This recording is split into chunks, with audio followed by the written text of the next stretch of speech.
Another world. Issei was born without any sacred gear. Not that he needed it, he wasn't even fully human and had no need for fate rivals or anything like that. His siblings were crazy even for supernatural standards, and that was enough. On top of that, there were two heavenly dragons that talked in his mind from time to time. See their story for yourself. IsseixHarem, OC. Chapter 1 I'm not dead. Okay, with that start, hello everyone, welcome to my story. To those that are new here, it's great that you came and I hope that you'll like it, maybe even write some positive review. To all those that read this story earlier, I'm terribly sorry. I'm sorry that revision and new chapter took so long. I blame here my laziness, real life, university, FGO and mind-controlling aliens. Also, I'm sorry that I made you read the previous version with all those grammar mistakes and all. Now, after my apologizes, I want to highlight user Laragas who beated it for me. Everyone big applause for him. Or at least a big smile.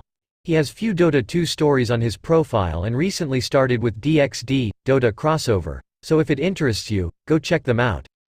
Without any further unnecessary talk, let's get this show on the road and start all new, not all different story of half-breeds. Beated by Laragas. Albion out loud, telepathically. Diedrich out loud, telepathically, Electric and others. Issei Hyodo, a second-year student at the Kuo Academy, was sleeping in his bed. Unfortunately for him, his dreams were as far from peaceful as they get. The teenager was thrashing around, mumbling incoherent things. Sometimes, he would shout or groan in pain and grip the bedsheets painfully. Earlier he had problems drifting into the land of Morpheus. He was all distracted and giddy, thinking about the coming days. His time in school consisted of suffering through lessons, distracting himself with his usual peeking sessions and running away with his friends from the angry and violent victims of said activity. When he returned home, his thoughts were still occupied by the fact that in 2 days his siblings were supposed to start coming to his home and bring with them noise, supernatural elements and undeniably trouble. Of course, Issei was happy to see them again, but at the same time, he wasn't so sure about re-entering that more extraordinary side of the world just yet. After quite long and tiring nagging from a dragon inside his head, he tried to forget worrying about the future all night and finally tried to catch some sleep. But when you're thinking about something all day, there's a high chance of it coming back to you in your dreams. It ended up being a nightmare. A nightmare filled with flashbacks of what happened over 3 years ago. Things that made him back out of everything related to supernatural, dragons and all of that for a time being. In his slumber, Issei was again in the fog of war, with familiar voices screaming around him. Unbelievable pain flooded his mind while his body stuck in an incomplete transformation. The feeling of pain ended. But now Issei was hovering over the body in his younger self. He took a look around the scene. As dream went on, everything except for him blurred and the voices became muffled. Issei stood there, reliving what was one of the scary days of his life. DXD, wake up. Wake up. If you don't wake up I'm going to K-kiss you. Out of the bedsheets, a hand lazily crawled and slammed alarm. After getting rid of the annoying sound it quickly hid again and its owner stirred under the covers trying to go back to sleep. Get up, Issei. As much as I try to stop myself from saying, I told you so, it won't change the fact that you have to move out of bed and make yourself look at least half decent. His sleep was again interrupted by an ancient voice in his head. Another stir, this time accompanied by a pitiful groan. You've just said it, you stupid ass dragon. And I won't hear anything about sleeping from you. It's what you're doing for most of the time and every time when you're needed, so leave me be Diedrich. Came the muffled voice under the pillow. The voice inside his head wasn't a sign of mental illness but the spirit of Diedrich Gok, Red Dragon Emperor, one of 2 heavenly dragons. I can let you be, but then I'll go talk to your mother and as, stupid ass dragon. I might accidentally slip and say that you're still laying around when you're supposed to prepare for school. And you wouldn't want that, would you? Diedrich said with smugness. Moment of silence, after which came rustling, when visibly scared person all but shoot on legs and hastily started preparing himself. He was average height teenager with spiky brown hair, which was right now in total chaos. His light brown eyes showed fear at the threat. You're a monster. A monster, you hear me? But at least you're not using my head for your bickerings with Albion, or I'd just hit my head until everything went black. Good thing he's mostly with Valley lately. The teenager said after grabbing a set of clothes and heading towards the bathroom to shake off remnants of the nightmare. If you hadn't stayed up for most of the night being nervous about everybody coming home, then you wouldn't be in this predicament. A true warrior should dominate his weaknesses, and I won't allow my. Stop right there. First of all, I haven't seen them for over a year. Hell, with Kat it has been almost 3 and he's showing up tomorrow. So it's perfectly normal to feel nervous.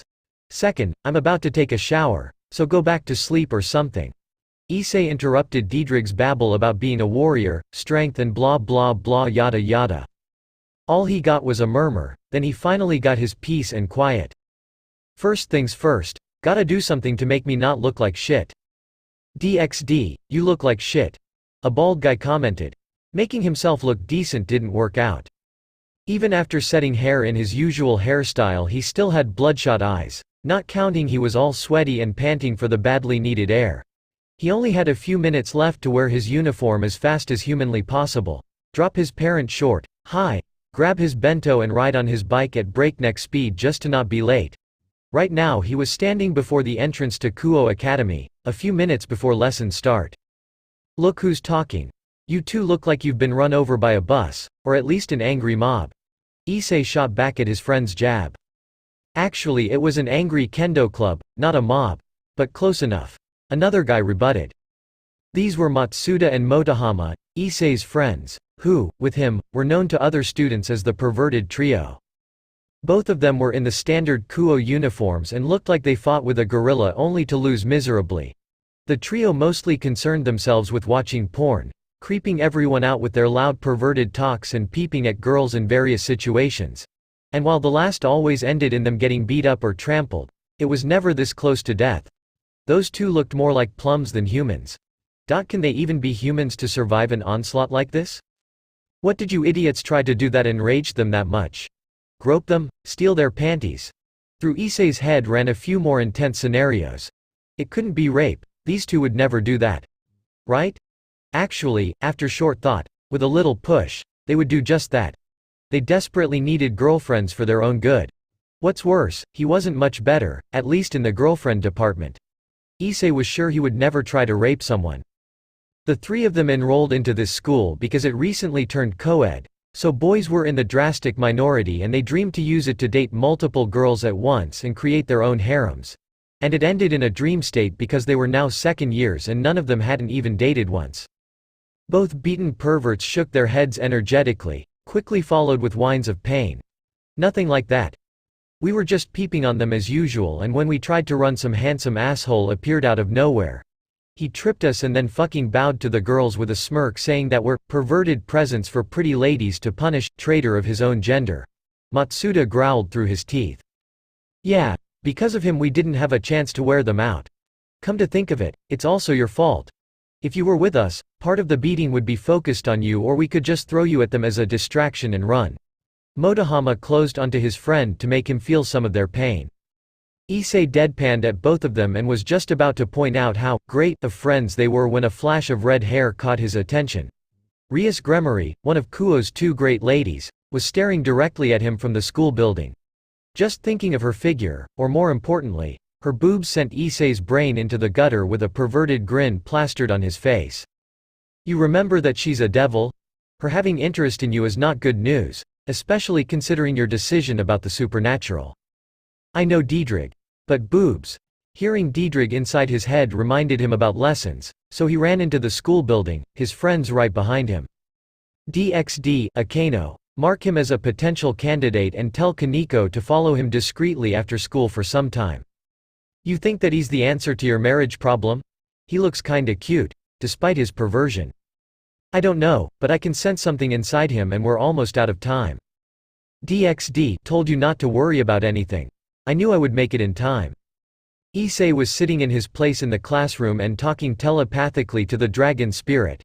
Or at least tried to, as the only response that he got from him was a low grunt. Before the team could think about a way to make Diedrig talk, his teacher entered. Alright, listen up.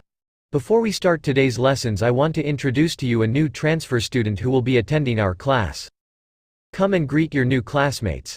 Teacher motioned towards open doors. From behind them shot black and white blur, which abruptly stopped right in the middle of the classroom. The newcomer was a tall boy in Kuo Academy uniform. He had jet black hair, white bangs, orange eyes and black-red headphones hanging from his neck. With a Cheshire cat grin, he turned towards staring crowd. "Hello everyone. My name is Hyodo Septimus, but everybody calls me Sep. Please take care of me," the new student said with a carefree manner and ended with a bow. Raising his head he spotted Issei and happily waved to him. "Hey brother, how's it going?" "Surprise!" Two voices said the inside shocked boy's head. For a moment there was absolute silence. Everyone moved their eyes between the Hyodos, trying to scale the situation. And then like a pierced balloon everything exploded. "Oh, he's so cute. I don't believe he's related to the beast. I wonder if he's single. He's probably another pervert." A feminine side of the class all shouted at once. "Why isn't he some cute girl? What's with those white hair? Who does he think he is? Die handsome." The masculine side of the class shouted in anger. Scratch. With a loud noise of moving chairs, two beaten-up guys suddenly stood up. "You're the asshole that tripped us," they roared in perfect unison. Septimus just stood there smirking all this time. After the duo's outburst, he raised his hands to catch everyone's attention again. "Calm down, I'll gladly answer your questions, but one at a time. So, who's first?" A girl with brown braids and pink-framed glasses, Aika Kiryu, stood up. "I have a few questions. How are you Issei's brother when you look completely different? And what are those idiots talking about?" she said, pointing at the still-standing Motohama and Matsuda, after which both of them sat down again. "Well, we're not related. We're adopted in the same family after our biological parents died when we were little.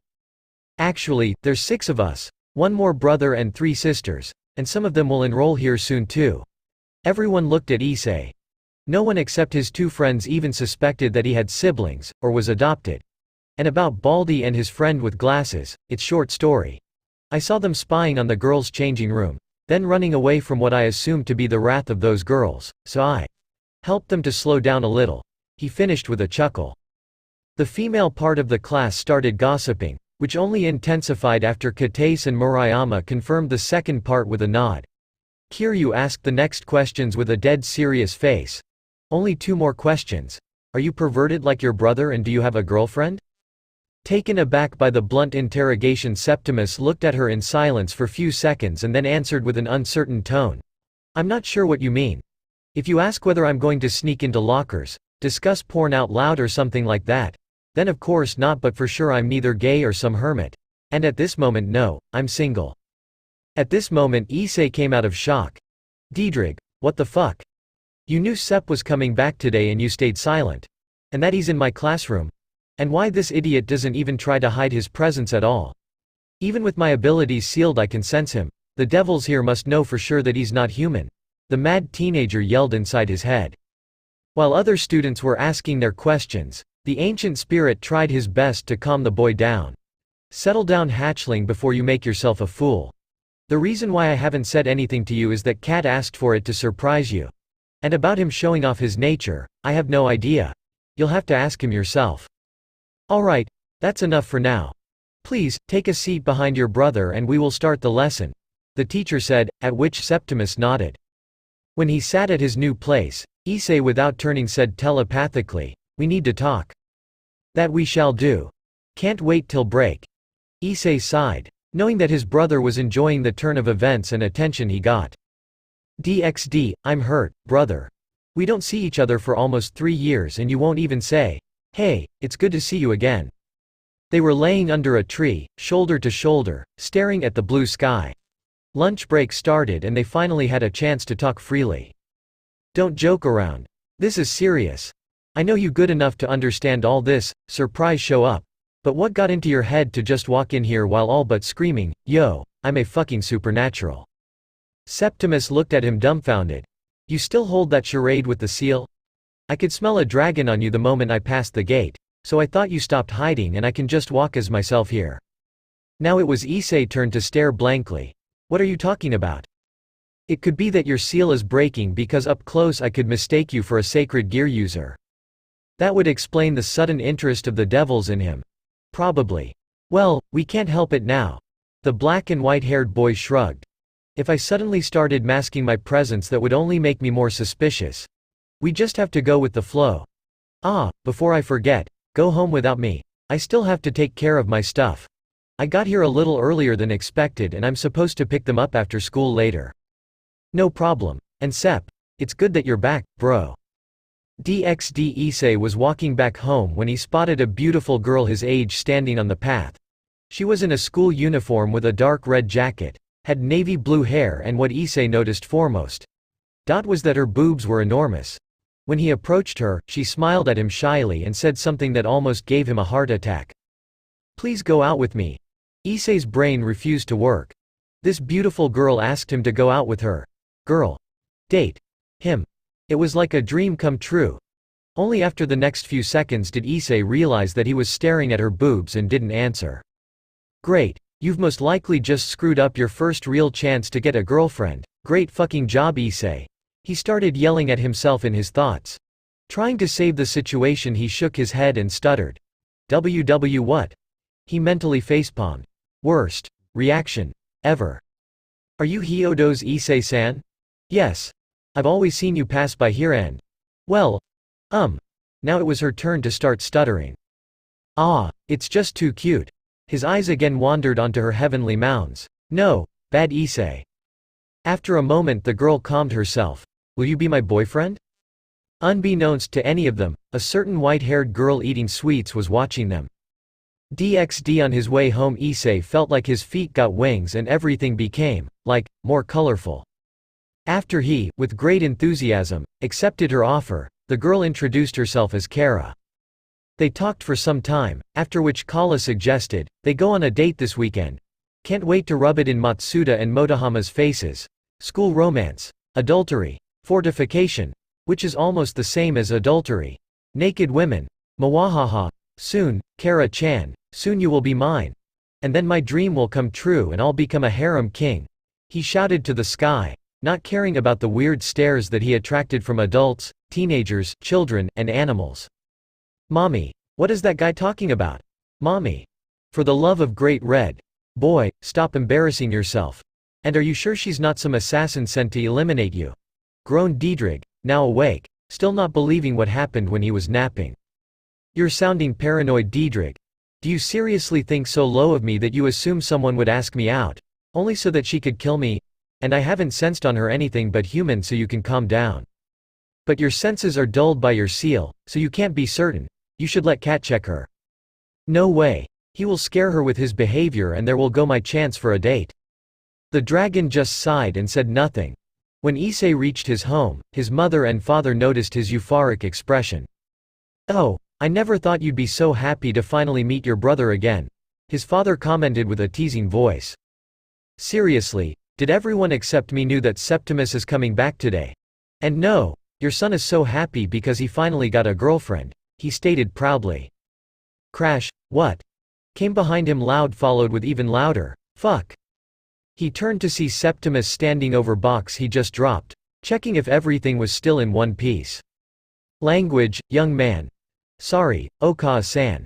But more importantly, how the hell did Issei get a girlfriend? And who is she? A voice came from Septimus' chest. Albion, what you're doing here? You've been awfully quiet lately. Diedrich's voice sounded from Issei's chest. He tagged along while I was on my way here. Septimus shrugged. But we are sidetracking. What's the story about Issei getting a girlfriend out of the blue? Her name is Kara-chan and she confessed to me on the overpass after school. We have a date this weekend. She confessed to you? What's her motive? No one knows that we have a shitload of money. So what, she wants your organs or is just a psycho that wants to kill you? Septimus barely finished his sentence when he received a sharp smack on his head and a death glare from Mrs. Hyodo. Sorry. He apologized sheepishly and adjusted his headphones on his neck. Not you too. Does no one believes that girl would be interested in me without any ulterior motives? Issei asked with a pained voice. If I say, yes, will you be mad at me? His brother retorted teasingly. Issei just helplessly hung his head down, but before he could say anything their mother embraced him in a comforting hug. Of course we believe you, Septimus is just making fun of you. Which he will stop right now, or else he will regret it. A cold chill passed through the raven-haired boy's spine. Yeah, it's just an innocent joke. But I can always check with Senjutsu if she's not yandere or anything crazy. At this Issei's head shot up and he freed himself out of the hug. "No thanks. I'd prefer if you'd leave her alone, at least until my date with her. I don't want you to scare her off before I had any chance." His brother just laughed and nodded. "As you wish.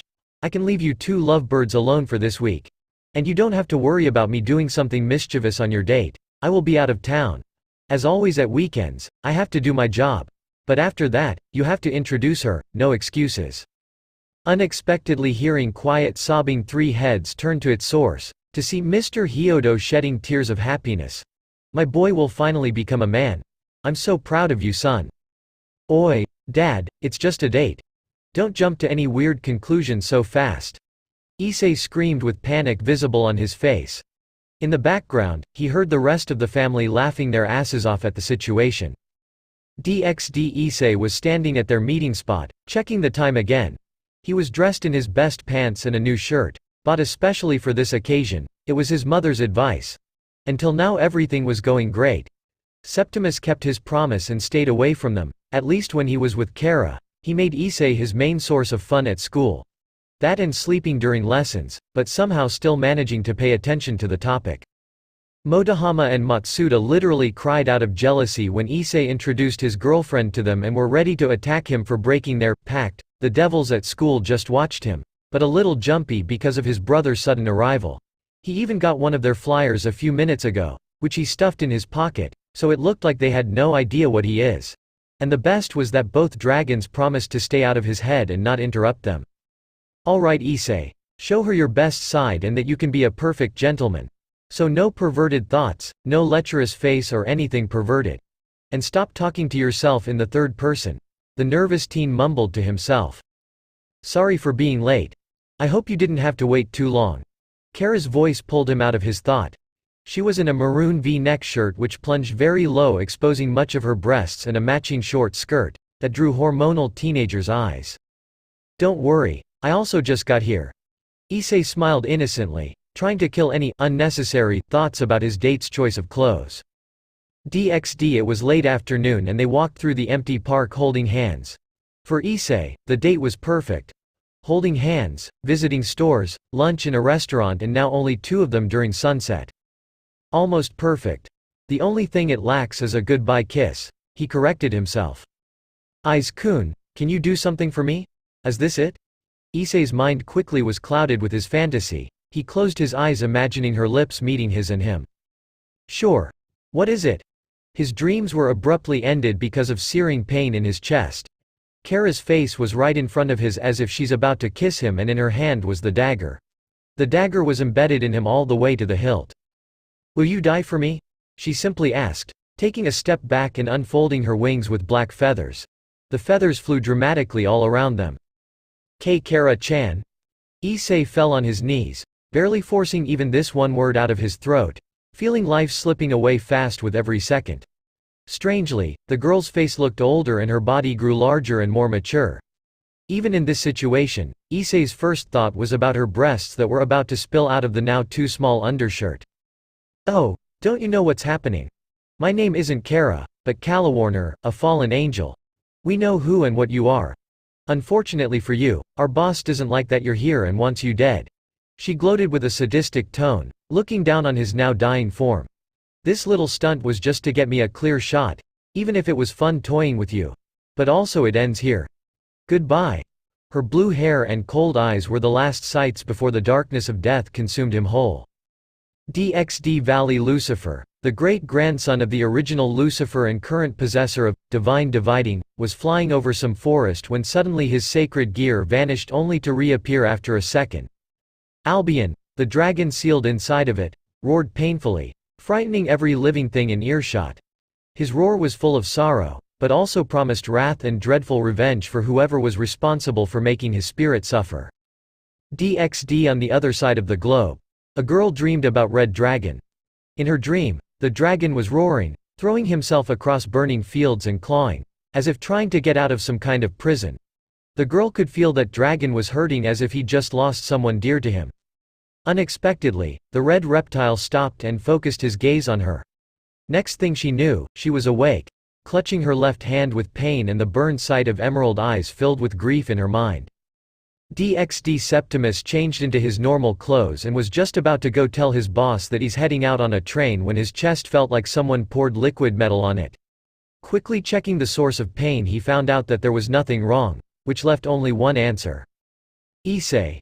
Without much thinking, he sent a short message saying only, "Emergency," and teleported with his black and white magic circle to the sky above Kuo. Closing eyes, he focused on the bond with his brother, trying to locate him. Before gravity claimed him, he pinpointed Issei's and again teleported. Materializing at the outskirts of the park, he was met with the sight of his brother dying and a blue-haired fallen standing in front of him. Confirming his fears, Septimus' eyes literally become orange lights.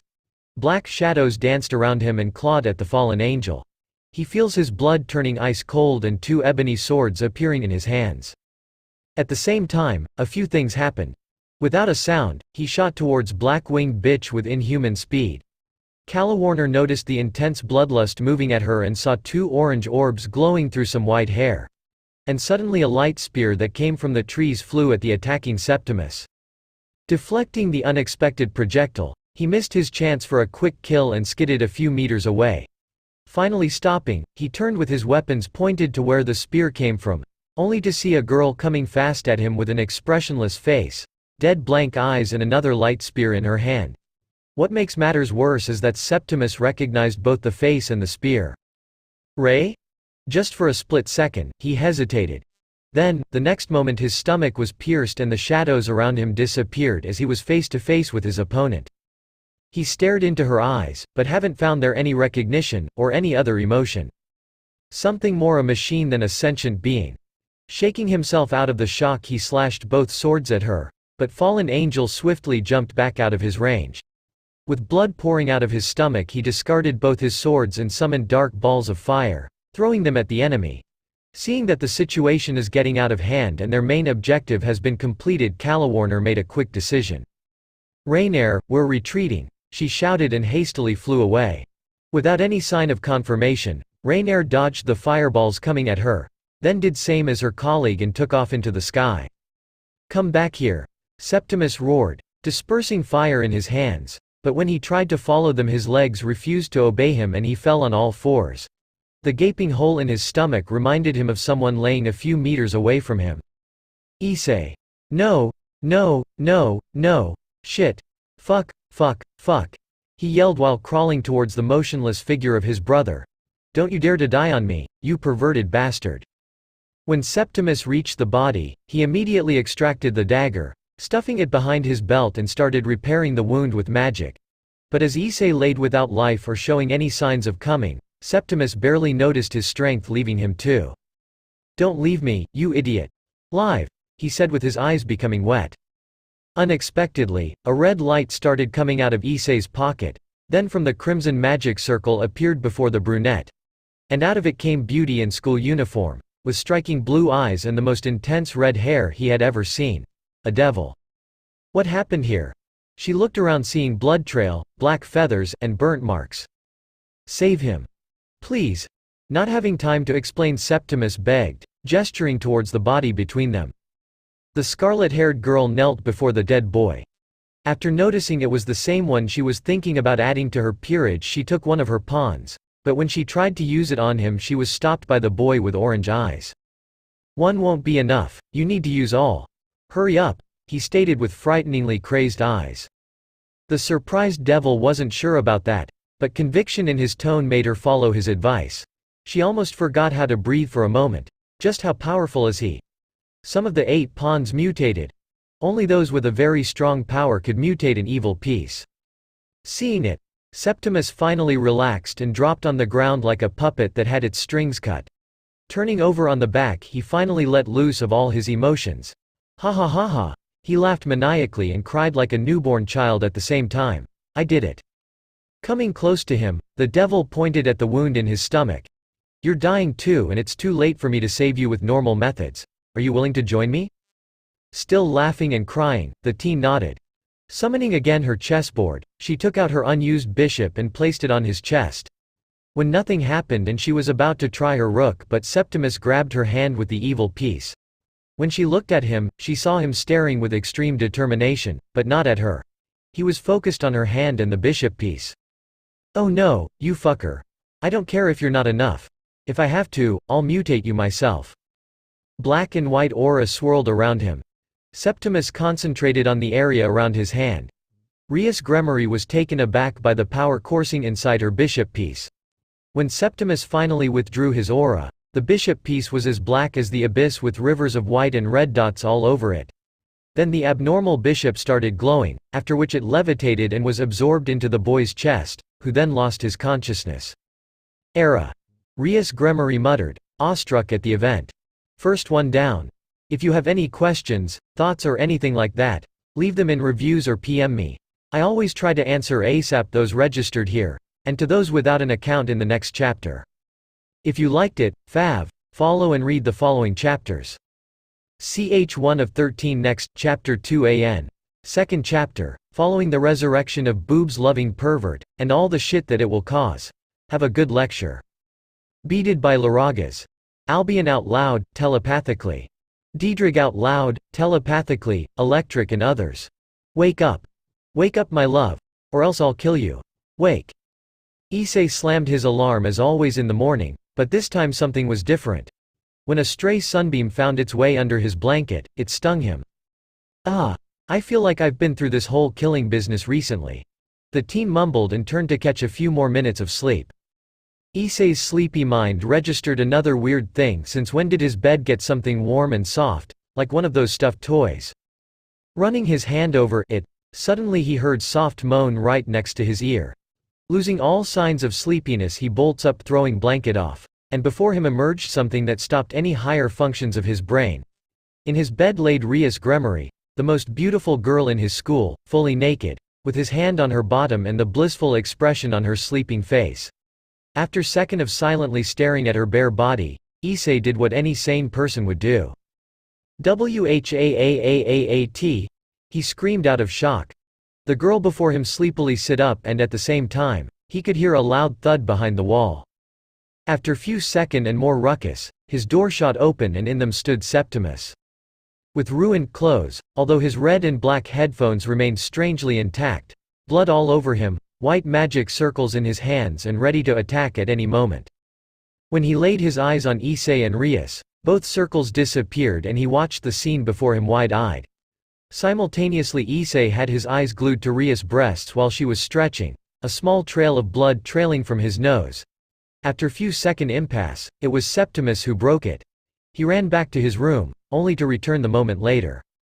"Okay, why there is naked, sexy devil lady in Issei's bed, who is cleaned and changed? And why there is no sexy devil lady in my bed, where I woke up in bloody rags? And don't try lying to me, I've just checked," he asked, his tone dissatisfied and hurt. It was faked, of course. Finally regaining his ability to think, Issei quickly removed his hand from Rias' ass and got up, while Rias, not bothering with modesty, slowly started to dress. Your life was perfectly secured after reincarnation, while Issei here had problems with something interfering with new demonic energy inside him, so I had to share some of mine with him through skinship. Having her underwear on, she reached out to Issei. "Issei, could you pass me my skirt?" Issei stood there, his eyes following where the girl in his bed was pointing. With shaking hand he gave her cloth and looked between two guests in his room. "Can someone tell me, what the hell is going on?" Septimus leaned on the doorframe and answered him, with his trademark smirk. "Hell is actually pretty much your answer. Long story short, you, or more accurately we, died and this lady here resurrected us. So, you're a devil now, at least partly. Hope you enjoy it." Then he remembered something. "Oh, I haven't introduced myself yet. Septimus Hyodo, a pleasure to meet you," he said with an informal bow. Now fully dressed girl introduced herself. "Rias Gremory, also pleased to meet you. But we shouldn't sidetrack. It seems like whatever is going on with your brother, it still refuses to accept the evil pieces in him." Issei listened to them overwhelmed, in few seconds hearing that he died, was reincarnated as devil and now was dying again. However, Septimus just waved his hand dismissively as if everything was all right. That would be his seal. "Nothing this little cat here can't fix. Ready, brother?" Not waiting for his reaction, Septimus summoned another white circle on his palm, which transformed into a shining thin blade sticking out of his hand. Without any hesitation, he drove the blade through other teen's chest, right where his heart was. Seeing this, Rias was about to scream out of horror but stopped herself when saw Issei's reaction. The sudden pain finally brought him fully awake, but instead of sharp one like the one he felt the day before, this was more like wasp's sting. Wincing slightly, he looked at Septimus with accusation. Really? Couldn't you use something a little more gentle? Of course I could, but it wouldn't look so cool. Now brace yourself, this will hurt. And with that, he turned his hand and instantly pulled. There was no blood, the shining blade was ethereal. When it came out, Issei started shining in both green and blue, waves of power pouring uncontrollably out of him. When the familiar energy started coursing through his veins, Issei screamed and almost fell backward, his brother catching him. Rias was looking astonished at the events before her. Barely few hours and those two managed to surprise her more times than she could count. When the energy hit her, she couldn't describe its amount but was sure it was of draconic origin. Those two can be the answer to my forced engagement with Riser. After Septimus helped his brother to stand up, his eyes lost its humor. They were clearly saying, "We need to talk." "I'm sorry, Rias-senpai. I'm sure you have many questions, but it's a long story, so it would be better if we tell it once when everyone involved is together," explained Issei. "That is probably the best option. Meet me at the old school building before lessons start. I'll introduce you two to the rest of my peerage and we'll answer each other's questions," she answered and then teleported with a red circle. Right after the devil left the room, Issei started. "All right, so." But before he could say anything more, something interrupted him. "Issei, Septimus, are you two all right? Who did this?" Suddenly two dragons showed up in their minds, roaring with concern and rage. Both Hyodos grasped their heads with pain at unexpected arrival of two loud spirits. "Yes, we are, you overgrown lizards, or at least we were before you butted in screaming like drunkards in a bar. So tone down," yelled back angry Septimus. "So, as I was trying to say, do you have any idea how this fallen angel managed to fool my senses? Even sealed, I should have recognized what she was. Unfortunately I know. They have Rainier working for them, but I'll wager you my tail that she's mind-controlled. She can be a bitch, but she would never kill her friends.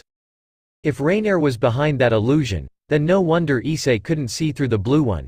But it still doesn't explain how you died, cat," said Albion with curiosity. Septimus looked down embarrassed, a useless gesture considering four of them were linked with their minds. "I was distracted," he muttered. "Let's leave this for now. What's more important, we have to find out who those fallen angels are and what to do with them," Issei interrupted, feeling that both dragons were about to chew his brother out for losing focus during the fight. "Oh, with that I can help," the black-haired Hyodo said, raising his head and searching through clothes. After a few seconds, he took out the familiar dagger. "This is the dagger that killed you and it's clearly dragon-slaying magic. Nothing even close to Ascalon, but still formidable, so whoever got this for them have to be well connected. Also, they're fallen angels, so we know who we have to contact in first place. Yeah, call him right now, even if he doesn't know anything. We should still inform him that some of his men that have gone astray, because I'm sure he would never order to kill us. Also, right before I died, Kara-chan." "No," Calawarner said something about boss, so some of the higher-ups are probably involved. Issei shared his assumption with the rest. "That's most likely true, but how high do you think it reaches? Could someone from Kadri be entangled in this too? We can't exclude that option. I'll tell Valley to ask around about anything that could help with that matter." "Way ahead of you, Issei. And Albion, when you're at it, tell that battle freak that we're okay and now that I'm back he'd better show up soon. It's been too long since we've seen each other face to face." After both dragons left their minds, Septimus conjured a human-size white circle on the floor. Out of it came a projection of a blonde mature woman. She had a blue secretary uniform consisting of a short skirt and a jacket that tightly hugged her rich curves. Her office image was completed with a pair of blue glasses. "Grigori headquarters, how can I help you?" she asked formally, but when she saw both teenagers her voice quickly relaxed. "Oh, Eyes and Sep. How are you, boys? I wasn't expecting you to contact us, especially Eyes." "Good morning Claire, been better. Could you connect us to Azazel? It's extremely important," Issei said while both of them bowed their head, politely greeting the woman. "Sorry, but I can't help you. The Governor General and the rest of Kadri is currently out of reach. They went on a meeting with the Norse pantheon but should be back in 2 days. Do you want me to pass a message to him? Claire asked in a business tone. Shit. 2 days with Asgardians means 2 days of drinking till you end under the table. Nothing will reach him. Thanks for help, Claire. Just ask him to contact us when he's sober. Have a good day, commented an irritated Septimus. You too, boys.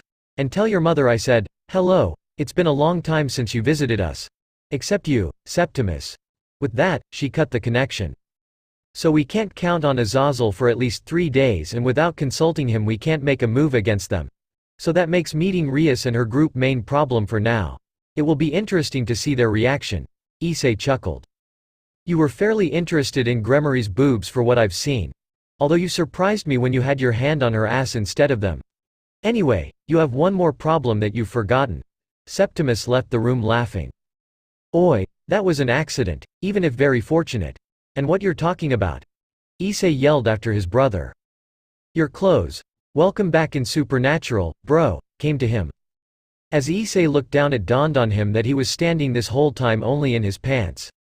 DXD brothers were now standing outside the old school building. Fortunately, their parents left on Saturday, having some important business, so explaining all this mess to them was conveniently delayed.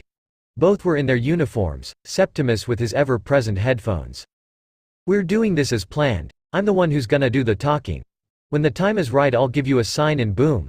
Everyone speechless with brain overload. Septimus went over the plan again. You're definitely way too much into theatrics, commented Issei with a deadpan expression. Tell me something I don't know. Give him a break. It's boring with my host when she can't communicate with me yet, so let me have some fun watching the reaction of those devils as they'll hear it. You too, Diedrich? Relax, hatchling. Just let the old dragons have some amusement. I'm not gonna even comment it. Alright, we're doing it your way, Sep. Issei lost all hope for winning this argument and decided to just go with the flow. Great. Let's get this show on the road. The hyped-up Septimus clapped his hands. DXD. The inside of the Occult Research Club was decorated Victorian style. Its members sitting on couches and sipping tea. Way to kill the mood, interjected Diedrich. Shut up. I like it, especially the table, retorted Septimus. Noticing their appearance, a blond fellow went over to them and shook their hands with a smile that made Issei cringe his teeth. Hello, I'm Kiba Yuta, member of the Occult Research Club. You must be Hyodo Issei and Septimus. Nice to meet you. The same to you.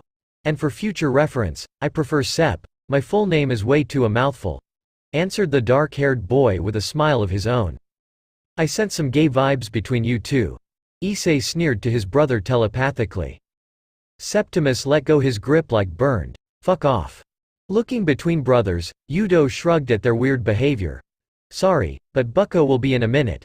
In the meantime, I'll introduce you to other members. This is Himejima Akeno the Fukubucho and Taju Kaneko. He stated, pointing respectively at spitting image of a Yamato Nadeshiko and petite white-haired girl eating sweets. While Issei's eyes stopped on Akeno's breasts, Septimus walked to greet her. Pleasure to meet you, my name is Hyodo. He started, but when he looked into her eyes, his voice refused his wishes and an ice-cold chill ran down his spine. Aye, he screamed in an unmanly manner and jumped back with a look of pure terror, accidentally tripping over couch and landing on his butt. The club members gave him a weird look. Issei looked away from Akeno's boobs for a moment while both dragons inside the Hyodo's heads erupted laughing. What are you doing, screaming like a girl? Fuck off, I'm not coming near her, she's a fucking sadist. How can you tell? Besides, you're a sadist too. I can feel it. And not that kind of sadist. I bet info about Big Z's porn stash that under her bed. You can find all sort of BDSM shit. Issei laughed at his brother, his mind showing him Akeno in revealing dominatrix suit, while latter was frantically running his eyes over the room. Anyo. Akeno started but was quickly interrupted by Septimus jumping on his feet. I need a shield, fast. Best a human shield. Issei. No, he will let her eat him with that perverted grin on his face. That Yudo guy? Hell no, got enough of those gay vibes, that leaves only one choice, he ranted to himself. With a quick jump, he was behind the small girl holding her between himself and the scary female. Thou shalt be my shield and protect me from this monster. Both Yuto and Issei watched the situation, not exactly sure what to do. "Sep, I think you're overreacting." Issei tried to calm his brother. "No," Kaneko stated emotionlessly. "I'll buy you a big box of sweets every month," offered the black-haired boy. "Every day," the small girl answered with her own proposal. "Every week. Deal," she answered without hesitation. "Akeno-senpai, please stay away." "What just happened?" asked the dumbfounded Akeno. Septimus visibly relaxed with his new protector and took a deep breath. Suddenly his eyes shot open and he took a deep whiff of Kaneko's scent. The held girl stiffed and started emitting a cold aura. "Pervert." Again the terrified Septimus placed her down and started slowly backing off, holding his hands defensively. Wait, it's not like that. I've just. Thud. Whatever he tried to say was stopped when Rias entered the room with two other females. Era, what's going on here?" she asked, wondering what was happening. When no one answered her, she coughed and continued. "Let me introduce to you. Sona Citri and Tsubaki Shinra, we've met," interrupted Septimus, regaining his composure. "Oh, so you've known that I'm a devil just by true name?" Sona asked, surprised. "Yes. Isn't it obvious? I've brought Sona here to introduce you to each other and let her hear your story," explained Rias. "Is that all right?" "There should be no problem since Sona is the sister of a Mao and Tsubaki is her queen. But for the sake of 3 factions, all that will be stated can't leave this room. Some of these will be Satan-level secrets. You can ask about it your siblings later," said Issei with a serious tone. Everyone looked after each other and nodded their heads slowly, with Rias and Sona crossing eyes and silently agreeing on doing just what Issei suggested. "All right. Now that everyone's here, please sit on the couch." Getting their attention, Septimus pointed at their seats. "To fully understand the story, it has to be told from the very beginning and uninterrupted, so please stay your question and enjoy the tale. Then, let's begin." He ended with a loud clap and the room went dark. "We don't know what was at the beginning. The few beings that were there are now either dead, fated, or don't care about anything besides themselves and forgot. That or they just don't want to say anything." Septimus' voice rang through the room. Then the darkness got illuminated, showing multicolored flashes. Slowly they started changing, taking more recognizable forms. A golden light that looked like a river of sand and a mist around it that devoured its light. After a minute the previously black room became full of every imaginable color flying around and fighting with each other. In the center, with the red and gray lights shining from his closed hands, stood Septimus, white bangs covering his eyes. We can only assume it was space outside of space where conceptual entities existed before there were any laws binding this and other worlds. The remnant of this state is the dimension gap, home of the 2 most powerful conceptual entities, the Dragon of Dragons and the Ouroboros dragon. With those words, he opened his hands. Out of the left flew a red light that looked like a western dragon, while a gray light came from his right hand with a form that was ever-changing. Slowly some of those beings morphed, creating this universe and every basic law governing it. Parts of light formed the sphere, much more logical, surrounded by an iridescent maelstrom. Others stayed the same, not concerned with what was happening around them. The third group, the weakest breed, descended to their siblings' creation. They, envious of what was created, wanted something for themselves, so they formed worlds, galaxies, stars and finally, in their own image, life. Lights again separated, part of it was still roaming the colorful chaos, others sank into the sphere, constructing corporal shapes. Through this creation, the most noticeable beings were dragons, shadows of the true dragon and the dragon god, and gods, children of descended conceptuals. And all of them were obeying the new rules. Time passed, worlds were created and destroyed, gods were born and died, same with conceptuals, as they lost their individuality and dissolved into their domains. Fractions and pantheons were formed, the God from the Bible with his system and angels as the most powerful inside the universe. Sphere changed into the image of cosmos as we know it. Everyone stared in silence at Septimus, who was standing outside of this spectacle, his hands spread, orchestrating magical projection and narrating history. Now, this is when we start to have more dependable information. During the rule of biblical God, one of the angels, Lucifer, rebelled against his creator and alongside him were his 3 accomplices, Beelzebub, Leviathan, and Asmodeus, who rejected their cores as angels and fell into the furthest place from heaven, into the underworld. There, they absorbed its floating energy and became the antithesis to what they previously were, the devils.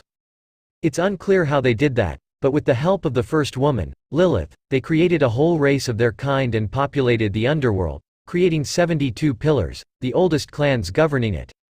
In the middle of those events, another group led by Azazel also turned their back on God's teaching and succumbed to sin. As they didn't relinquish being angels, but still were cast out of heaven, they became another new race, fallen angels. The projection closed up to the universe, leaving the multicolored dimension gap out of it, and showed the birth of three factions in their present form. The angels hated devils by nature and denounced their fallen brothers and sister. Devils detested all kinds of angels. The fallen angels wanted the realm for themselves. With all that bad blood, something was bound to happen. No one knows which faction started it, but soon after there was all-out, three-way war between them. All other supernatural races soon picked their sides and also joined, with the exception of the dragons. And so, thousands of years ago, the Great War started. Humans were gifted with sacred gears to help them survive. Ongoing battles left an imprint in their history, as they often took sides and different groups fought for every race. Here the projection abandoned its spherical form, showing different battlefields. Sometimes they were purely supernatural, while other times there were humans' armies clashing against each other with three factions following their actions in the sky.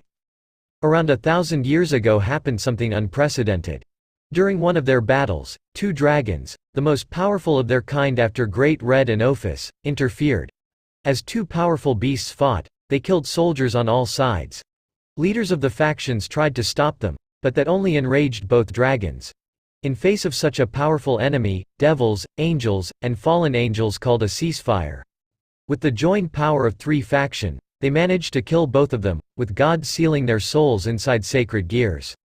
The scenery changed again. Around them was battle, but instead of the three factions fighting each other, they stood side by side, facing the red and white dragons that were ripping through their forces. After some time it showed the leaders of the three factions as they entered the battle, changing its tides in their favor. The projection ended with an image of both dragons dying, after which room changed back to normal. That ends the first part. If you have any questions, ask away, said Septimus in a merry voice, his serious persona vanishing in a second. Why did you stop? You had them eating from your hand and now you're losing that atmosphere. Diedrich couldn't understand the young man's action. Shish. I know what I'm doing. I've just shown them flashy appetizers. Now I just have to leave them with even more questions till they're boiling. Only then will I let them eat the main dish. His culinary metaphor stopped the dragon from prying, who decided to just wait for the results. Sona was the first to cool off after the show. You weren't kidding when you said that you'll start from the beginning. I have few questions. How do you know what happened back at the beginning? And where did you get photos of the Great War from? I've seen some of those from the Battle of the Heavenly Dragons and they were identical to what you showed us. It wasn't merely work of your mind. Also, why all this running around the bush with the story? The Sea-Tree heiress was suspicious towards the new devils. They knew too much for someone without access to higher-level secrets. Septimus scratched his chin, taken aback by the direct way of question. Wow, right to the point, as expected of someone from the Sea-Tree clan. So, Sona Senpai, in questioned order. As I said, I don't know, I'm just familiar with some of the few theories about it. Yes, I was shown those photos. By whom? Well, I'll state in the second part of my tale. And why all this? Quite simply, to create an appropriate mood and some theatrics for the grand reveal. He ended with a smirk. Septimus-kun, how are you so skilled in magic to manage projection of this level, without any visible flaws and at the same time so detailed? Asked the curious Rias, causing the storyteller to wince. Please, just Sep. It can be without honorifics. My full name is too much of a mouthful to use in normal conversations. You could say that I'm quite skilled in a few branches of magic, with illusion among them. If there are no more questions, let's begin the second part, which will actually answer your questions. Seeing that everyone wanted to hear rest of the story, he again entered his narrator mode and with a dramatic wave of his hand, the room changed again, this time showing what looked like a simple village in ancient Japan. Now let's move a bit. Someday before the battle that ended with the demise of heavenly dragons, two half-dragons were born, both in Japan, in two simple villages. A boy and a girl were raised by their human mothers, as their fathers left without even knowing that each of them was going to have a child.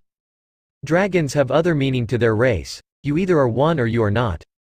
If a half-breed possesses draconic power, then they are considered full dragon the moment when they fully develop. Those children eventually grew up and lived their lives as dragons live, doing whatever they wanted. At some point, they meet each other and found they are very much alike. Not concerned with the outside politics of the supernatural world. They just spent their time together. The story showed an outline of said dragons, their early lives, childhood in human forms, the moment when they reached their maturity and changed into their other selves, white and red respectively, when they meet. As dragons they were exceptional. Kind-hearted, calm, but at the same time, as immensely powerful as their fathers, with a peculiar ability. They could hear their respective fathers inside their minds. Said fathers weren't happy with their children's relationship but respected their decision. The older dragons were rivals, and them being in those villages in the first place was the result of won their battles. Time flew by and a new millennium approached. They chose to settle down, for they were expecting a child of their own. Coming back to Japan and starting new lives here with the newborn son, that was their dream. For the first few years everything was good, but when the boy was 5, the family was found by a rogue group of dragon slayers. Using the surprise and the boy against his parents, they managed to kill both of them, but the whole group paid for that with their lives. The only one left living was the little boy. He'd surely die too, if not for voices in his head telling him what to do and calling themselves his grandfathers. The little half-breed was without any living family and for sure not old enough to be left alone. Lived for few weeks on streets, surviving thanks to his unique physiology and advice of both spirits. One day, he accidentally stumbled across a child his age in the same situation, a little male Nekomata, feral as a tiger. Actually, when they first met, the little cat tried to bite him. Septimus continued his tale with a sad expression, lighting up at the end and lightly chuckling, remembering this particular moment and Issei's reaction. Issei at the couch had his eyes stuck in the ground, also inside his memories, but far from happy ones. They'd want you to live on and would be proud of a man you've become. After this little incident, both boys, reluctant and warily at first, talked about themselves. Quickly it was clear that they were alike. So when the boys' grandfathers proposed that they stay together, they stuck together like brothers. For next days, they were together hunting, scavenging garbage, and day by day they told each other more of their history. The little Yukai could remember only fragments, mostly about his mother and that she died during some attack. One night beside their campfire, the half-dragon, having the kind heart of his parents, declared that from now on he will be the cat's family. The dragon spirits told them about a symbolic blood pact that was supposed to be a dragon's equivalent to adoption and would make them true brothers in everything except parents. However, the ritual had a little side effect, as they could hear each other in their minds. The Yukai could also hear both dragons, and later on, they found out that they shared with each other some of their abilities. Shortly after, they were found by a certain individual with another boy. Someone wanting peace between the three factions, who seeing them had certain idea how to realize his goal. His projection followed the history, showing both boys in different situations. Near the end, Issei stood up and walked to his brother. Time for the main event. Wait for it. Grinning inside, Septimus spread his arm like a showman and started with a dramatic voice. Ladies and gentlemen, let me present to you Hyodo Issei, half-dragon, grandson of both heavenly dragons, and me, Hyodo Septimus. Something just as rare, a male Nekomata, Nekosho. Sign. Shouting in his mind, he released his tails and ears. Both tails and ears were in different colors, with the left one were as dark as night and right were as white as snow, reversely with ears. At the same time, Issei unfolded his draconic wings. His scales were brightly white, with the red tattoo-like patterns running where the bones were, each ending with a deadly-looking talon. A silence that fell upon them. A silence wherein one could hear a falling needle. Everyone stared at the now identified Nekomata and dragon-turned devils. They just stood there, the former grinning that his plan worked perfectly and the latter laughing inwardly with his grandfathers at their reaction. Then, waving his tails, Septimus spoke with merry voice. Well, looking at you, it's actually not that great a feat when we have here another Nekomata and a fallen angel hybrid, the daughter of the cadre member nonetheless. Crack, what do you think about my origin of the world here? Or about anything else here? Don't forget that beautiful, sexy faves and follows, and even sexier reviews. What do I do with my life to call those sexy underscore? Previous ch2 of 13. Next, chapter 3. Brother revealed who they are. Something cracked and shit hit the fan. Quick info. Here comes the introduction of another part of Hyodo crazy family, and I hope that you'll love those girls. And share with me later who is your favorite. Beated by Laragas. Albion out loud, telepathically. Diedrich out loud, telepathically, Electric and others. Kaneko watched those weird brothers with her usual expressionless expression while munching on sweets. One was her senior, Issei, widely known at school as a perverted beast. She noticed that during the whole show, he shifted his gaze between herself, Rias and Akeno. Standing right beside him, was Septimus. The boy with unusual hair who transferred recently and was the topic of many gossips. From what she's seen so far, he was skilled in magic and most likely as perverted as his brother. And me, Hyodo Septimus, something just as rare. A male Nekomata, Nekosho. Hearing his words, she stopped with another candy midair. He's a Nekosho too. His black tail and ear reminded her of her sister and her betrayal, and how Kaneko was almost executed. A flood of unwanted memories made short girl panic. Oni-sama, why?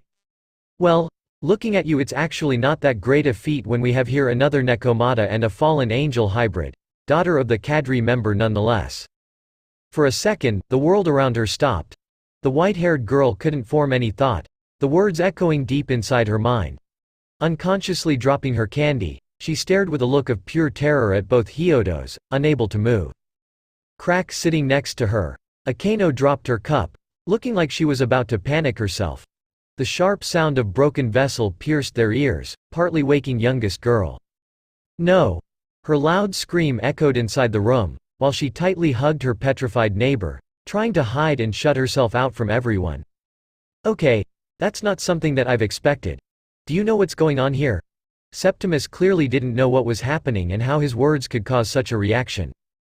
Both dragon spirits stayed silent, as they understood the situation even less than him. No idea. But it looks serious. I think that accidentally you said something you really shouldn't, answered Issei while folding his wings. Anyo. It was all that Septimus managed to say. After his declaration and offhandedly dropped comment, the rest of the room sat stunned. Rias was the first one that came back to her senses. Seeing Septimus moving in their direction, the devil princess quickly acted. Yuto. Her sharp command immediately brought the night back.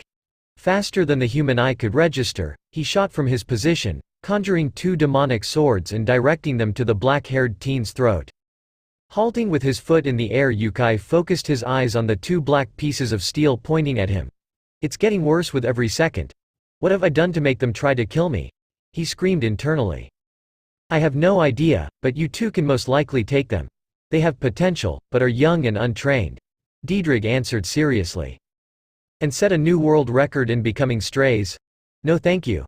And do I have to remind you that a few hours ago we actually died? So let's avoid making it 2 times 24 hours and don't do anything stupid. Issei tried to calm them down and stop it from escalating further. Can someone please tell me why I suddenly have 2 swords at my throat? Septimus asked with his ears down, keeping his calm and watching out to not cut himself by the blades. Kiba stayed silent, waiting for the next order. Meanwhile, Rias, Sona, and Tsubaki stood up, their hands holding balls of demonic energy, ready to throw at any hostile movement. This is what happens when you suddenly claim that you're mad from power, next to the grandson of 2 beings that could kill gods and scare my peerage into a coma. The cold voice of the Gremory heiress cut through the tension. I'm not psychotic because of power. And while we can't argue about Issei being the grandson of both heavenly dragons, no one tried to scare your servants. He shot back, making Kiba move his swords closer. Whoa. Easy there, Blondie, I'm calm. I'm calm. Devils have a bad history with senjutsu users that killed their masters while drunk on power, so let me be a judge here. Now, explain your story and how you knew who Akeno and Kaneko-chan are. Now. Rias still aimed her power of destruction at them and watched for any signs of lies. Drunk on power. What, without stories and sidetracking, make it no more than 50 words. Sona stopped him before could say any more. What? Septimus repeated. 49 now, stated Citri without even blinking. You better tell them, before they attack us because of how annoying you are. Even with literal swords pointing at you, You can't stop yourself from being dramatic," said tired Issei, keeping an eye on everyone in the room. Thinking for a minute and counting on his fingers, the male Nekomata did exactly as he was told to. "Guy in the story is Azazel. We spent part of our childhood in Grigori, so we know Barakiel. He talks sometimes about his daughter. Don't jump the gun. We're not in this whole war and your siblings know about us in the city. And I smelled cat on Kaneko-chan.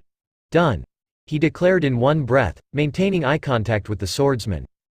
Ria's tolerance for confusion reached its limit with the last revelations. Now she only listened with a straight face as the teen declared that he was in a fairly close relationship with the fallen angels and their leader, with his brother facepalming loudly. "Care to elaborate, before we kill you for being fallen angel agents?" Before situation got out of control, Issei stepped between them. "Change of plan. Shut the fuck up." Issei quickly silenced his brother before he made the situation even worse. "Ria's senpai, it's not what it sounds like. Yes, we were found by the Governor General, but we're not part of the Grigori. For years now, the leaders of the three factions work hard to maintain the ceasefire and maybe make it into fully fledged peace.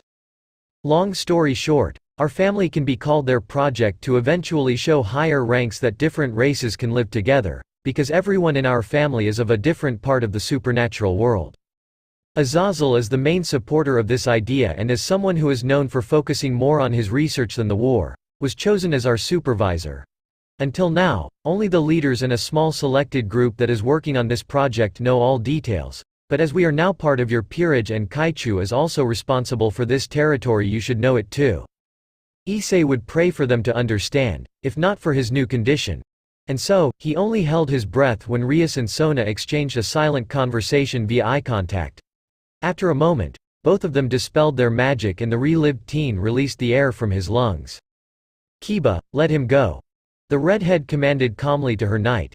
The blonde boy immediately followed her order and dispersed his swords. "Thank you. Damn, you're fast. We have to spar sometime soon." Septimus thanked with a slight bow and then massaged his throat. When everyone relaxed their stances, except the still-out-cold Kaneko and Akeno, Issei fully focused on those two. What happened to them? Why did they react like that when Sep said their type of species? He asked, still not understanding how all of this could take such turn. The Rias walked to her rook and queen. After confirming that they were unharmed, she turned towards her new pawn. Both of them have deep traumas regarding their origins, they hate what they are. Actually, with your explanation I can understand how you recognized Akeno. But how did you know what Kaneko is? Septimus just shrugged and wiggled his tails. As I said, I'm a Nekomata. My senses are higher than others and while hiding behind her, I noticed that she smelled like cat. Although it was rather faint, she must be really suppressing that side. But doing it's dangerous for her health, you know. He ended with a slightly worried tone. Hiding behind her? Long story. Luckily for him, Sona thought about something in Teen Story. You said that you could hear Issei's grandfathers, but if this is true, then both heavenly dragons have a telepathic connection to you too? Yes, and both of them are here right now. It can be a serious pain when they start their verbal battles in either of our heads, so in those situations, they mostly split their main attention between us, or one goes back to his host. It's like having annoying flies, but with the temper and size of dragons next to your ears that want to tear each other apart. Explained Issei with a grimace, thinking about the last time that happened and the migraine that followed.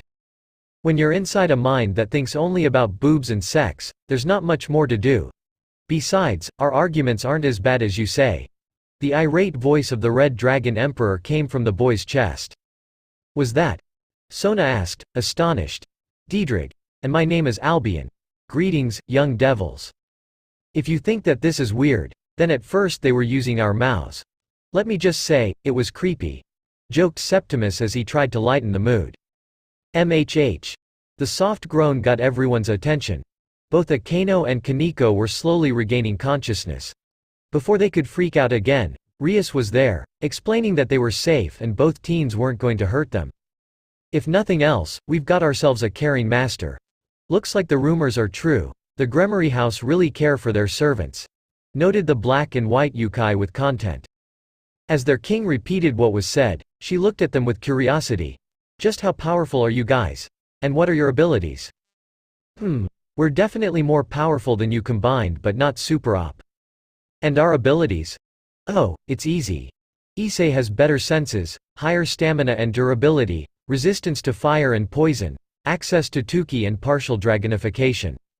When he finally reaches maturity, he'll be able to change his form into full a dragon and use his inherited abilities. I, on the other hand, specialize senjutsu, yujutsu, all sorts of magic and manipulate time and space, though the last is only to some extent. There's some more to that, but in short, I'm brain, he's brawn. Casually explained the male Nekomata. Sona, still not entirely convinced, wanted one thing straight. If the Governor-General was really responsible for you and Septimus-san, then why were you both killed by the Fallen? It's Sep, please. Because they were fallen angels, and just like you devils, the Grigori are also divided and not everyone is satisfied with the current leader, namely Azazel. We tried to contact him, but unfortunately, he's out of reach and it'd be best if we consult him before doing anything. And how long will it take? I'm not exactly thrilled to have a rouge group of fallen angels in my territory, inquired the student council president. In 3 days we should know everything. We would move right now, but a few years back, someone acted without thinking and blew up some very important operation. The half-dragon responded and a certain someone, with white bangs tried to look as innocent as he could while whistling. Alright, we can wait for that much. Our classes will start soon, so let me formally welcome you to my peerage and tell you about your future duties. With that Rias started with explanations about the evil peace system, devil hierarchy and what was expected of her new servants. After another few minutes, everyone stood up. Sona and her queen immediately bid their goodbyes, while the Occult Research Club stayed for last words with their president. Alright my adorable servants, now go do your daily routine. Sep, as you were just resurrected you will be weakened for a few days, so you don't have to work today, but tomorrow you'll be starting with your contracts. Hi, Rias Nisan. Cheered Issei. Oni-san sounds nice, but from now call me Bucko, she told them. Hi, Bucko. And I'm really sorry for scaring you, Kaneko-chan, Akeno-senpai. Issei apologized with a formal bow and left. I'll stick with senpai if that's not a problem. Septimus stopped with his hand over the handle. Oh, before I forget. On weekends I'm out of town, doing some important job that I can't quit now. If there will be an emergency of some kind, just call and I'll teleport right to you. That won't be a problem, right? Rias tilted her head lightly. As long as you do contracts there shouldn't be. But what kind of job is it? Some old obligation. Thanks, senpai. Also, I'm sorry. Teen scratched his neck awkwardly and followed his brother. Outside he watched with a laugh as Issei's friends attacked him and questioned why he was in the old school building. As he walked to his classroom he put headphones on and played some music. When he heard the particular song he couldn't help but smirk and hum to himself. It's a new dawn. It's a new day. It's a new life. For me, and I'm feeling, I'm feeling so, good. DXD, quite an eventful day, don't you think? Our parents are probably back home. I really don't want to explain all of this today. This day was way too long. Both brothers strolled down the road, the one with black hair and white bangs talking. You really are fortunate that your new master is Gremory. They are exceptionally close with their servants. I like her. She appears to be good king and has a high potential. Both of them heard the dragons talking in their minds with mirth in their voices. Yeah, I like her too. Issei's face turned dreamy, as he recalled 2 big attributes of his new master. With teats big enough to suffocate someone I'd be surprised if you had any different reaction. And Diedrich probably likes her only because of her red hair. Retorted Septimus. But I can't complain, she really seems to care for her peerage. Besides, she gave me those free weekends, so that's a big plus for her. But is it only me, or she is a weeaboo? His last comment made Issei's mind project image of Rias in a magical girl outfit on his bed. Just about to shaking his head he replied, trying to hold his smile. Don't know, but otaku calling others weeaboo is kinda. I'm not an otaku. I like anime, manga, and cosplay, but that doesn't automatically make me one. The black-haired teen immediately interrupted, causing his companions to laugh all the way back home. In front of their house, both dragons quickly evacuated from both the teens' minds. It's time for me to go back to Valley. Hope you'll survive explaining what happened to your parents. And I have to see how my host is doing. Good luck, hatchlings. Realizing what was waiting for them behind the doors, Issei and Septimus visibly paled. Come back here, you oversized alligators with wings. You had your fun, but now when you could be useful, you just fuck it and bail." Then Former desperately tried to reason with them into helping. "Oh, they're gone. Fuck you, rotten assholes." Fake laughing. His brother tried to stop shaking and slowly walked to the doors. "Come on, let's get this over with. It's not like they would be a big help anyway." Bracing themselves, both the young dragon and Nekomata entered their house, fearing what was going to happen. Leaving their shoes outside, they cautiously headed towards the kitchen, wanting to end this as fast as possible.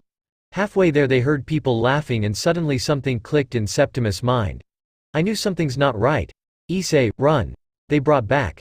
He frantically yelled through their connection at the same time releasing his ears and tails to use senjutsu to teleport away. Oni-chan. His efforts were futile. Suddenly, a white bullet bumped into him with a loud war cry. Thud, OWWW. Septimus groaned in pain, opening slowly his eyes. Feeling the all-too-familiar weight on his back, he frantically started to wrench himself out of the bone-crushing hug, but his attacker was strong enough to keep him in place. "No, everything except for this. Issei, save me," he cried helplessly to his brother. Issei, knowing just how this new person was dangerous, stood in place, hoping she wouldn't pick him as her next target. "Oni-chan, that's mean. How could you say something like about your cute little sister, like she was some kind of monster? Especially after she hadn't seen you in such a long time." The bullet spoke, raising herself a little, revealing that she was in fact a girl around their age, with unruly snowy hair reaching to the middle of her back, covering her innocent-looking face and moderate chest. The girl was wearing a loose white shirt and blue shorts, giving her a somewhat scruffy appearance. "Izu, get off me. Someone take her away." "Wait, what are you?" "No, stay away from my ears. Help." Septimus' moves became more desperate as sensed girl's hand moving toward his head. His pleas fell on deaf ears, as the girl without a care scratched his cat ears, pun intended. Feeling his strength leaving him, Septimus resigned himself to his humiliating fate and unwillingly he let out a faint purr at the treatment. "Izuna, let go of your brother." The stoic voice stopped the albino in her tracks. Hopping a little on the now purring guy, she tilted her head a little to its source, revealing her mismatched eyes, left being red and her right was silver. "Mo. Let me play with Sept-nichan a little more. Please." Izuna pouted and made puppy eyes. "No, get off of him." The girl entered the corridor with an impassive expression, but her emerald eyes hid a smile as if this situation was something she missed much. Not that she would ever admit it. The girl was tall, same height as Septimus, with well-endowed figure and short blonde hair that reached her shoulders with pink ends, wearing casual green blouse and jeans. "Welcome home, Sep, eyes." "All right, Nei-chan." Reluctantly she released her brother, jumping on her legs, leaving the poor black-haired boy with a destroyed pride on the floor. When she finally noticed Issei, her mood did a 180-degree turn and with sparkling eyes jumped at him. "Oni-chan." Izuna's new target stumbled back, terrified that he was next in line for his sister's greeting. The energetic girl was stopped mid-air by the older blonde. Without a word, Issei's savior grabbed the albino by the collar, fully expecting this. With a relieved sigh, Issei waved to both of them, keeping a safe distance just for sure. "Hello Izuna, Elaine." Getting himself from the floor and fixing his clothes, Septimus coughed, trying to gather pieces of his dignity. "Yeah, hi Ella. Have I ever told you that you're my favorite older sister?" "I'm your only older sister." She just shook her head at her siblings' antics and strengthened her hold on the wriggling girl. "Let me go. Let me show my Oni-chan how much I missed him." Izuna cried and doubled her efforts, earning a tired sigh from her sister, fearful look from Issei and vengeful smile from Septimus. "Can you tone down? And boys, since you're finally here, please help your sisters take their boxes to the rooms." Their mother's voice rang from the kitchen, stopping the lively girl and making her adopt an apologetic look. "Sorry, Oka-san." They apologized in perfect synchronization. As Izuna calmed down, Elaine released her sister, who landed with a soft yelp. "Meanie." She hummed, irritated, giving the older girl an angry face. But when Issei patted her head, it was quickly replaced with an innocent smile and happy purring. She looked at Septimus with half-lidded eyes, who was caressing his ears lightly after the rough treatment. He got her silent plea to pet her too, but he walked away with his tail swishing back and forth. The group moved to the kitchen, where their parents and last sister sat. "Hello Oka-san, Oto-san." "Hi Marana." Both teens greeted everyone. Marana sat there eating. She smiled and waved back to both boys. She was a beautiful girl with warm gray eyes, long auburn hair and a calm smile. Her attire consisted of black sister outfit hugging her impressive figure and a cross hanging around her neck. Seeing the cross made the newly reincarnated devils wince in slight pain, which caught the attention of others in the room. The two brothers looked at each other. Both knew that they couldn't avoid it, and taking deep breath, Issei prepared himself for a long talk. "Let's sit, it will take some time to explain everything." After an hour of recalling past events, except for a few, like a certain princess in someone's bed or them almost starting a fight with the same princess.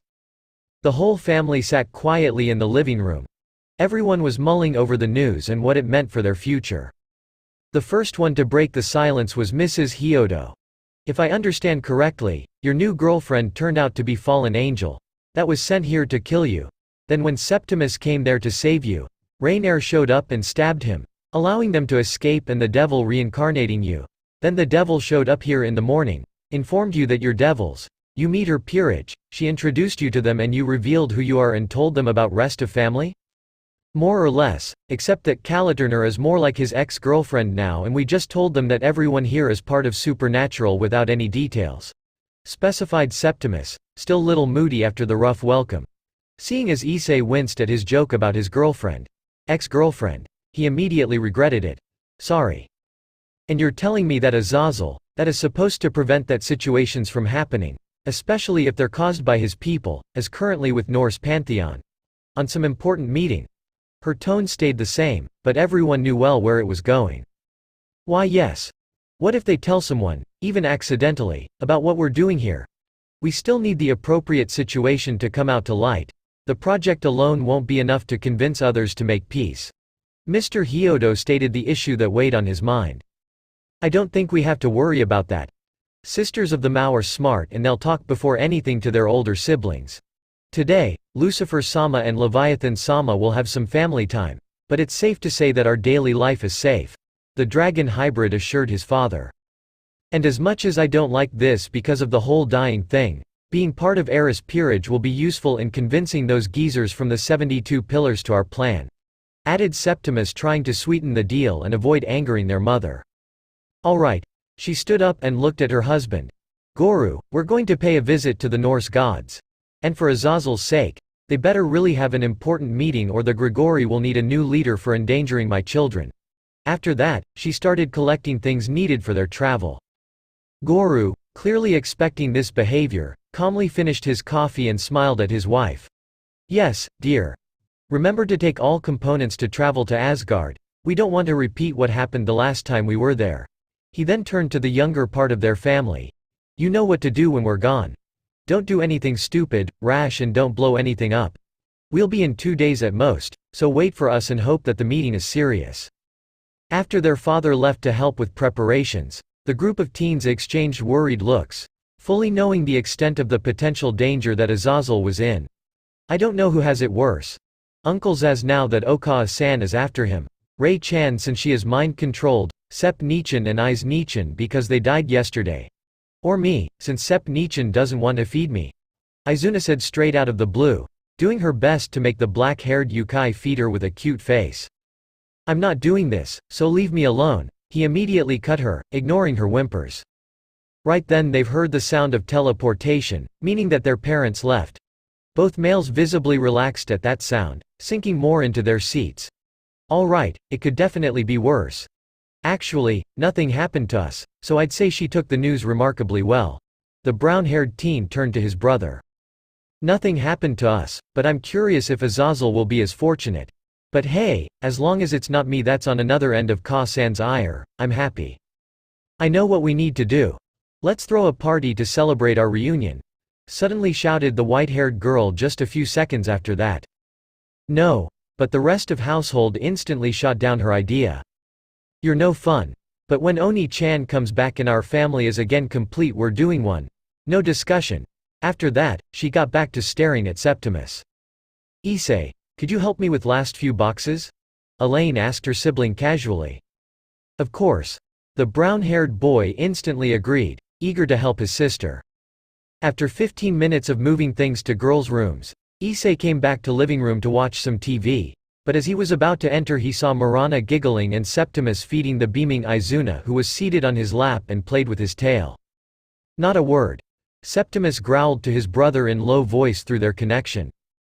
The next day, both teens were on their way to the school, only two of them because their sisters had to wait for some paperwork to be done before they could go back to school. Go on by yourself. I have to stop by a shop and buy that box of sweets for my new shield. Or better make it 2 for that scare we gave her. And something for Akano senpai. But for those, you're paying too. Black-haired teen suggested. Good idea. We still have some time, so that won't be a problem. See ya. Issei fully agreed to the idea. After seeing Septimus strolling the other way, he changed his mind about going straight to the school and decided to relax a little in the nearby park.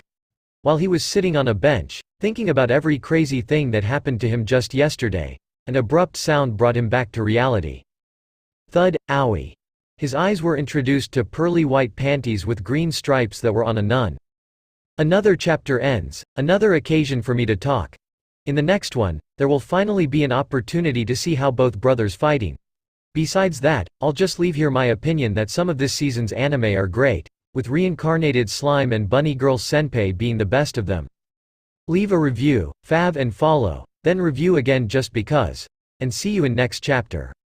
First, previous ch3 of 13. Next, chapter 4 sits in weird position before the laptop and thinks about something to put here. Nope, nothing comes to my mind. Have a good reading. Beaded by Laragas. Albion out loud, telepathically. Diedrich out loud, telepathically, Electric and others. Green stripes.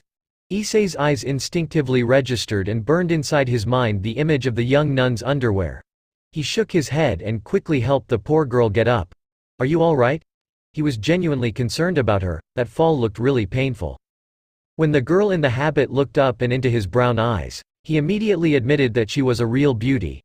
With long golden hair and fair skin, she easily fit into most straight men preferences, even if for Issei she could be a little bigger around the chest. Do you speak Italian? Her shy voice was full of hope that she finally found someone in this country who could understand her. You could say that. The brunette gave her a vague answer.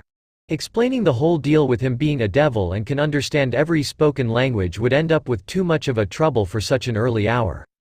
The sad look in her eyes immediately made him want to hug her and protect her, but he restrained himself. Anyo. I've been appointed to the church here, but I don't know Japanese that well and I got lost and now I don't know how to get there. Could you please help me? She asked timidly. There is one right outside of town, I can take you there, but it's been abandoned for years now. Are you sure that you're in the right town? The teenager asked, but slowly he started to have suspicions about the purpose of her presence here. Why yes. Thank you. The Lord must have sent you here as an answer to my prayers. A smile graced her face, making her even cuter than before. Not a problem. My name is Issei Hyodo, but everyone calls me Eyes. Here, let me help you. The irony of her statement didn't escape the dragon hybrid as he smiled to the nun and took her traveling bag, ignoring the pain in his head. My name is Asia Argento. Thank you very much, Mr. Issei. Please, just Eyes. Okay, Mr. Eyes. Why do I suddenly feel old? I've led her close to the church. I used the excuse that I needed to rush back to school. For sure the fallen angels made their base there. I could smell them from a distance. After lessons, Issei sat on one of the couches in the club with the rest of members, explaining his morning adventure with the nun. She showed him her sacred gear when she healed a young boy and when they talked about her past in the church. He admitted that one of his sisters was a sister too. Now that was redundant. It's really sad that she was excommunicated, especially for something as harmless as healing a devil, but we can't help her now. Besides, the Grigori takes care of sacred gear users and ex-members of the church, so she should be taken good care of there, said Rias while she ate some chocolates. And don't forget that we can't make our move just yet. It's too bad that now they will know that you're alive, and by extend me too. But with that, we can't do much more until Azazel gives the go signal. I really hate all of this, but it's better than listening later after we killed someone we shouldn't or something. Septimus added as 2 cents from his place. also eating some sweets from the box. After some thought, he bought boxes as an apology and a welcome gift to everyone, with additional for Kaneko as payment for protecting him from the sadistic queen if she got too close. That's the worry for another day.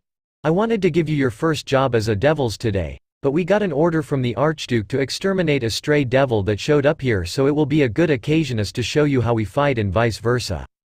Ready yourselves. We'll be going in 5 minutes. Their king announced, happy inside to finally see what the new members of her family were capable of. She hoped that they would be her trump card to win her freedom. Of course, she loved all her servants, both old and new, but these two had something in them that made her senses twitch, in a good way. A few minutes later, almost everyone stood in the center of the room where a big magic circle was drawn, ready to teleport as Rias went over to the Hyodo bros. Give me your hands. When both of them complied, she quickly wrote on each palm a small magic circle. There, now you can use my family's teleportation circles, perform contracts and are officially recognized as part of the Gremory household. Now come, time for your first stray hunt. Actually, it's not our first stray hunt. We've got some of those before, am I right, Sepp? There were always some that caused trouble wherever we appeared. Issei spoke as he entered the circle. Yeah, you could say. But for once, I'm actually grateful for this. We will see how rusty you've become for these 3 years. Septimus followed him inside, stretching his arms and cracking his neck. The whole group was engulfed in a red light, and after a few seconds, they appeared next to an abandoned warehouse with an obscure aura around it. As the night air hit them, the 2 Nekomatas and 1 dragon deeply inhaled and grimaced. Smell of blood, said Kaneko, covering her nose, and sex, added Issei, and did the same. Septimus stood there for a moment, sniffing around with closed eyes and clear disgust on his face. 4 fresh distinctive scents, most likely 2 males and 2 females. The females feel like devils. With this cheap horror scenery, I don't even want to think what shit happened here. Akeno looked surprised. 2 strays? Archduke told us only about 1. This got her a neutral shrug from the black-haired teen.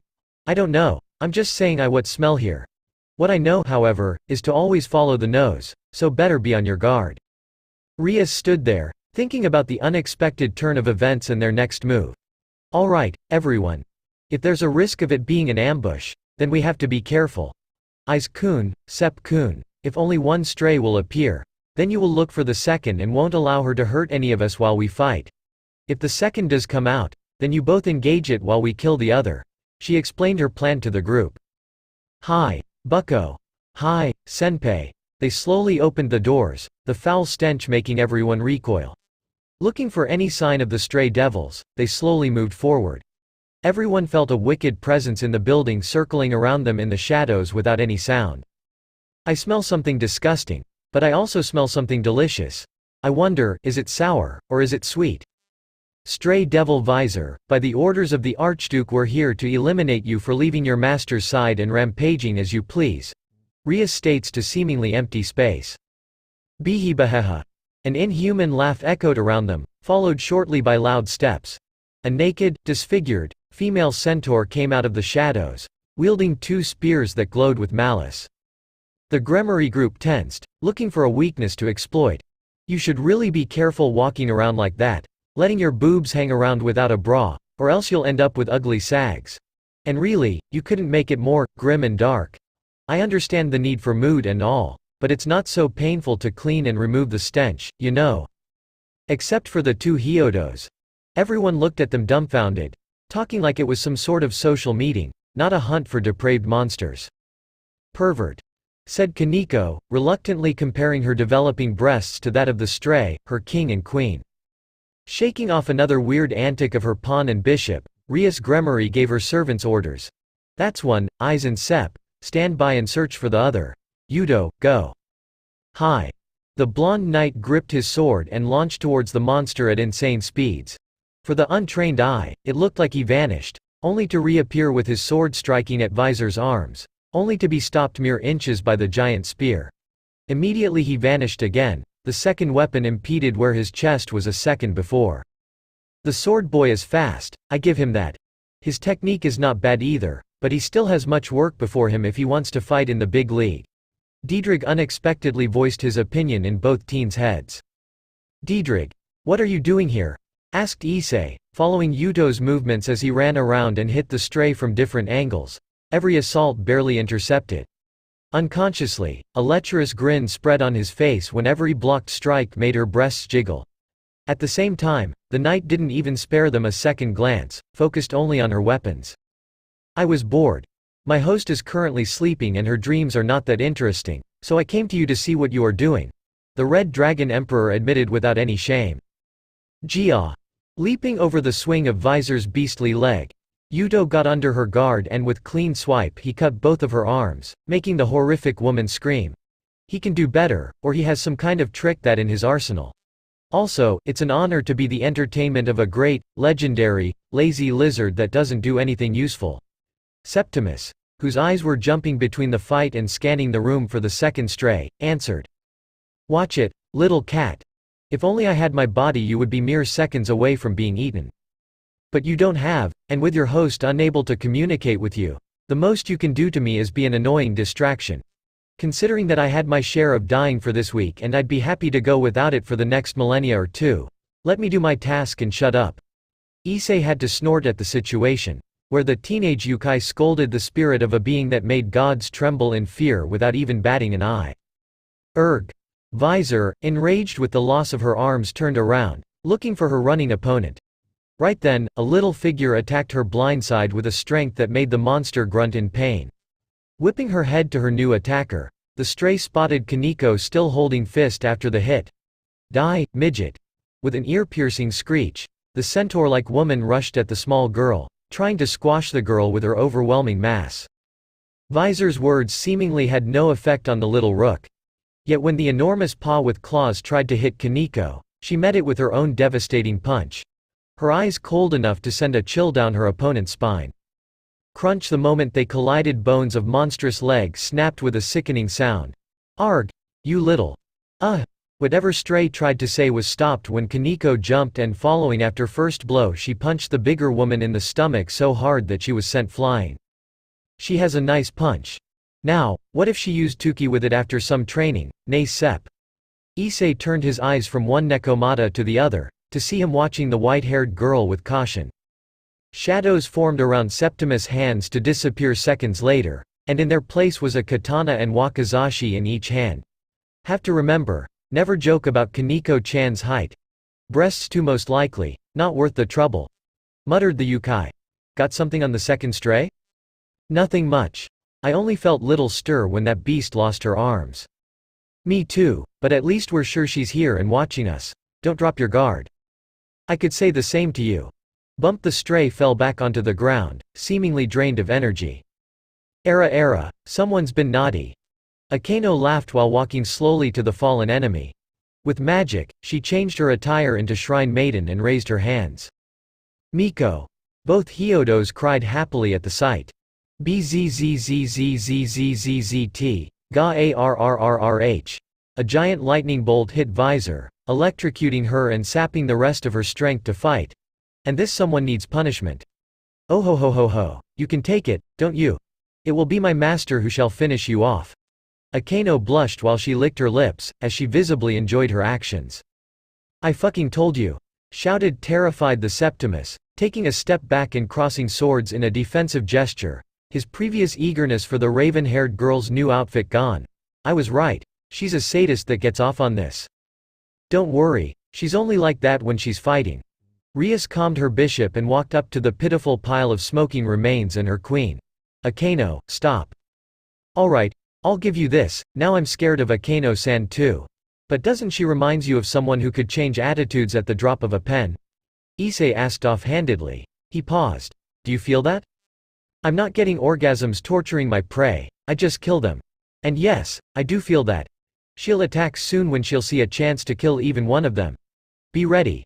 His answer made the dragon hybrid gather his power, focusing it mostly on his arms and legs. Rias stood over the half-dead monster and forwarded her hand like Naruto would use a Rasengan. Any last words? Visor barely raised her head and looked the scarlet-haired girl in the eye. Farewell, princess. Visor smirked. Killing intent spiked when Rias gathered her magical energy. There. Both Hyodos observing the room shouted mentally. Without hesitation, Issei burst from his place and with a speed rivaling that of Kiba, he appeared next to his master, catching something flying towards her. Rias looked in shock at her savior. Issei's entire features changed. Red or white scales were seen on his skin where the school uniform didn't cover, only stopping at the base of his neck. Dragon claws where his hands were supposed to be, the sharp nails digging into the projectile that dare harm his master. His eyes were that of a reptile, brown and slitted, while they shone dangerously in the darkness. His teeth were no longer human, for they were as sharp as shark teeth. "Oh, you have good instincts, handsome." The projectile that Issei caught was, in fact, a tentacle with black veins that pulsed. The tentacle retracted back into the darkness, where came a slender young woman with purple hair and a bloodstained face. What attracted everyone's attention was that her eyeballs were completely black, with only the pupil being red, and on her back were 6 tentacles like the one that attacked Rias. "I'm curious, what do you taste like?" "Great, another man-eater. Like one cannibal is not enough," sighed Septimus as he walking next to his brother. The shadows next to him formed a limb similar to that of their enemy and held onto the swords as he put up his headphones and played music. "Let's see how much this 3 years softened you up. How about we play around, bro? Standard rules, no offensive magic, no fire or poison breathing. Just skills," he said to the hybrid next to him and took back the swords. Adjusting his grip on the swords, Septimus switched into his Nekomata form. "You want in too? What can an attractive girl like me do when there is so much demanded from her?" She turned to the black and white-haired boy and asked with an alluring voice, licking some of the blood around her mouth. "Sounds good. Let's play," Issei answered, giving his brother quick nod and turned to rest of the group. "Leave her to us, bucko." Without any other words or glance, both teens attacked the second stray in perfect synchronization, coming at her from opposite sides. The woman just laughed and blocked it with her tentacles. "Both of you at once? I'll be sure to suck you dry. Of your blood," she pushed them back. "Oi, lady, stop with the sexy comments, it's not fair with that kind of look." Issei jumped back, his mind distracting him with an interesting situation involving the devil in front of him, without his brother there. "And you stop thinking with your dick, idiot," yelled at him Septimus, blocking 2 tentacles, with one of them touching his skin. "Arg, those shits are poisonous." He gasped and gained distance between himself and the enemy. "Good thing that as the grandson of one of the most poisonous dragons this doesn't even sting." The brown-haired boy again tried to get past the stray's additional limbs and cut her down. "Lucky bastard. Looks like little more distance will be useful in this battle." The Yukai grunted under his breath. Then both swords in his hands disappeared in shadows and in their place was a long scythe of the same color. Twirling it in his hands he ran back into the fray and with wide swing, slashed one of the tentacles, cutting it clean off. "Take that, bitch. Nyahahaha. You little fuck, I'll rip you apart for that," she roared and shot 2 others at him which he swiftly dodged. Meanwhile, Issei got 2 of the tentacles in his claws and with them, he yanked the woman to himself. "Shut up," he roared and sent her flying with a strong headbutt, tearing off the tentacles as she flew. "Wait a moment. Did you just say, NYA? Issei asked with disbelief as he dropped the dead limbs. "No," Septimus answered quickly. "You totally did. Wait till Izuna hears about that." The dragon hybrid shouted through the connection with a loud laugh. "Do that and I'll burn your porn collection." The red-eyed woman backed down a little, keeping her remaining tentacles between her and the 2 Hyodos. Seeing this, both males grinned like sharks that just smelled blood. "Enough playing around, I'll hold her down, you go for the kill." Issei's telepathic voice was cold and calculated, as he flexed his dragonified hands. "No fun can last forever. Let's finish this slut that takes the phrase, eating dicks, too literally." Septimus agreed. Septimus grinned, his eyes shining orange from under the white part of his hair when he twirled his weapon around and took a slow step towards the bloodied woman. The stray leveled her limbs at her cat-like enemy, thinking that he was going to attack. However, following the movements of his weapon, she didn't see for a moment what her second opponent was doing. The little loss of the concentration at his brother's action was all that Issei needed from his enemy. Using the strength of his dragonified legs, he jumped to her tentacles. Gripping 2 of them and using them like chains he crashed her into a 4th wall. He pulled her high into the air again then smashed her into the hard floor. With most of her ribs broken and 2 of her tentacles held by the boy-turned-monster, The stray weakly stood up and aimed her last free tentacle at his face. It was a desperate attack that should have guaranteed that at least one of them be brought down with her, but Issei violently turned his head right before her limb reached him and bit deeply into it, keeping her immovable. Now. At Issei's signal, Septimus moved faster than any other fighter today. Septimus ran diagonally, his feet touching the air instead of the ground. Quickly gaining speed and height, he bounced off the same invisible surface that he was running on, diving towards the stray. His head bobbing to the rhythm of the song in his earphones, his scythe trailing behind him, Septimus gave a soundless yell as he beheaded the pinned woman, who could only watch her death approaching. Smash, you could be the corpse and I could be the killer. If I could be the devil, you could be the sinner. Quite fit for the situation, don't you think? Septimus sang as he rose from his landing, hanging his weapon over his shoulder. Taking off his headphones, he turned to rest of their peerage that watched the whole fight from a safe distance. As Second Stray's corpse was behind him, he couldn't see that the remaining tentacles were sucked back into the body that started swelling fast. Issei, on the other hand, noticed what was happening and quickly conjured magic circle to shield himself. Septimus said. Teen immediately turned toward his brother, his scythe in a defensive position ready to block any attack. Wah! Boom! The swelled body exploded and astonished the male Nekomata. Said Nekomata could only manage to shield his face with arms before the mass of gore hit him. Not moving for few seconds, he stared at Issei, safe and clean behind his shield when he was from head to toe covered in blood. What the fucking shit? He yelled and looked at his clothes, taking a quick sniff. Unholy fuck. And here I thought that this room smelled bad. Rias and her group, to their fortune, were far enough to avoid the results of the disgusting explosion and stared speechlessly. They were impressed with the ease that the brothers defeated the stray devil, especially if they were holding back and were just about to praise them when unexpectedly, the said stray's body erupted. You're fortunate that you cut off half of those tentacles, or her blood would be just as toxic as they were. It is an old technique, potent in battle and useful to take an enemy down even when defeated. Diedrich spoke out, slightly startling the devils. And you haven't shared this with us before because? Asked Issei as Septimus perked up from checking his arm, that was burned from the previous contact with the poison. I recalled it only after she exploded. As I said, it's an old technique and it's been ages since the last time I saw it. The old dragon said apologetically. I'm going to kill him. I'll find his host, kill her, then do the same with the next and repeat it until I find some way to destroy his sacred gear. Septimus spoke with a low voice as he started leaking malicious aura that seemed to draw nearby shadows. Regaining her composure, Rias gained everyone's attention. Good job, especially you, Kaneko-chan, Aiz-kun and Sep-kun, with detecting the second stray devil. You're free to go and see you tomorrow. Thank you, bucko. See you tomorrow, said Issei and teleported back home with Septimus. As the light from their circle died down, Akeno walked to her king. They're strong, insanely even, but do you think that they stand a chance against Riser? The crimson-haired devil turned to her friend with a sad smile. They have to. Those two are my last hope. DXD. Both Hyodos appeared before their house in a red flash, one of them with an expression of pure disgust and the second looking at him with pity. I need a long shower, like an hour or more. Then I'll burn those clothes or my nose will kill me, Septimus said as he opened doors. Sep Nichan, Aiz Nichan, welcome home. Ella Nichan cooked her special today. Izuna ran towards them when they entered. With her hair curled and flying behind her, she was about to jump on her brother, but one look at Septimus stopped her in her tracks. Yek, Oni-chan, you stink. Don't come near me. As the girl slowly backed away from him, Septimus grinned widely, seeing a perfect chance for a little payback.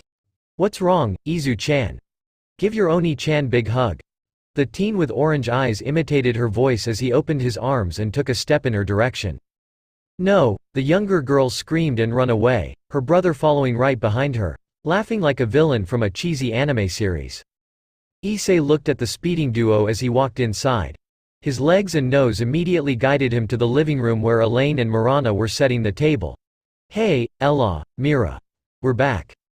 The Russian nun raised her head and smiled warmly. It's hard to miss. Those two act together like cat and dog, she commented as they heard something crash. And here I thought that cheap jokes are Septimus' domain, said the blonde older sister to her sister, who is in fact A sister with a soft chuckle. She fixed her hair and turned to Issei. Dad called. It looks like Mom won't hurt Azazel. This meeting turned out to be serious and they will be back tomorrow evening. Great news. Issei said and looked hungrily at the food. Iya, ah, mawahahahaha. Right then, a high-pitched scream of terror from a certain white-haired girl spread throughout the household, telling everyone that her brother had seized her, which was followed by a cheerful laugh from the living room. Writing those family parts is by far my favorite thing in this story. But at the same time I'm grateful I have only one younger brother. I wouldn't survive in a family with 5 siblings. I'd go nuts in a minute. Read, review and keep story alive by keeping me motivated with your insight. First, previous ch4 of 13 next.